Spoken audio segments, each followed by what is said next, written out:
In this video, we shall learn about the influence of westerly and the easterly jet streams on the monsoon of India.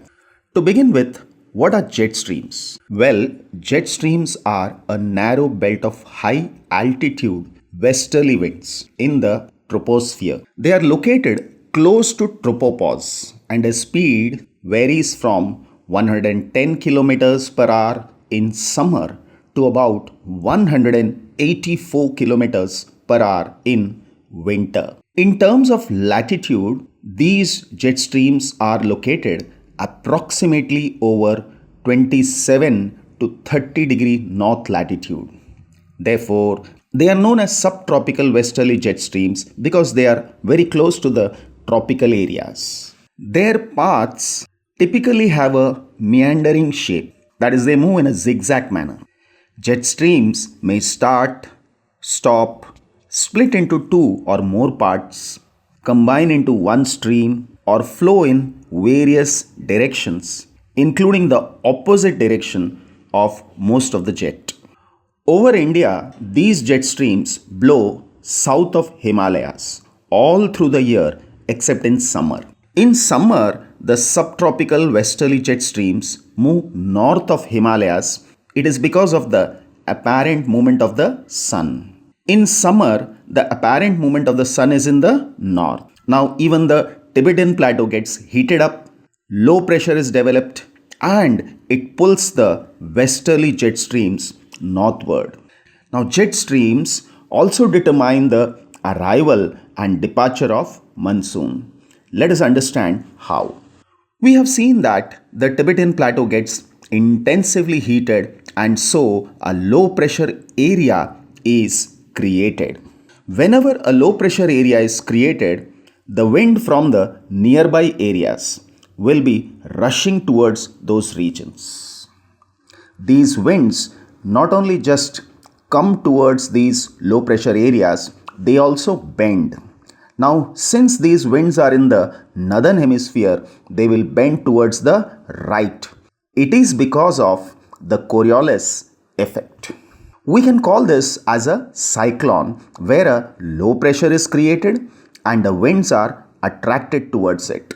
So, in this region, at the lower altitudes, the winds move in an anti-clockwise direction. The warm air in this region starts rising up, and as the wind is rising, we all know it starts cooling.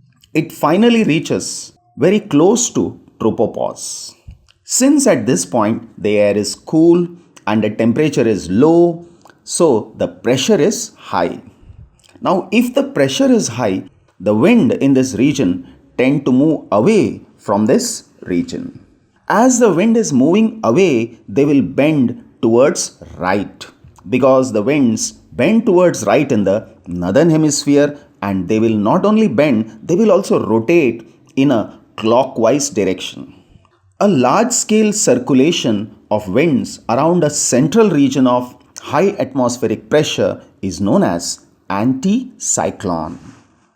The cyclones move in an anti-clockwise direction and anticyclones move in a clockwise direction in the northern hemisphere. This anticyclone in the upper troposphere weakens the western subtropical jet stream, and it also produces tropical easterly jet streams on the south side of the anticyclone.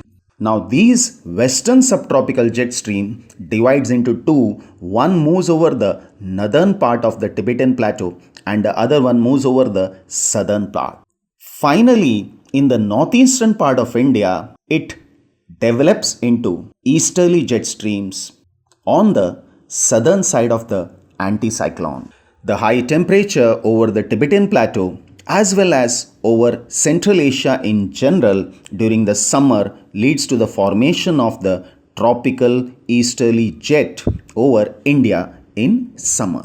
This easterly jet stream extends westward across India over the Arabian Sea and to the eastern Africa.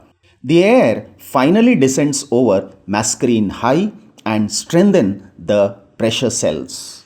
So, when we talk about low level winds, they originate from Mascarene High, move from southeast to northwest, and after crossing the equator, they start moving southwest to northeast and bring rain over most parts of India. On the other hand, when we talk about upper air circulation, the subtropical westerly move over north of India at the Tibetan Plateau. They weaken due to the presence of high pressure and move ahead in the form of easterly jet streams and power the regions of Mascarene High.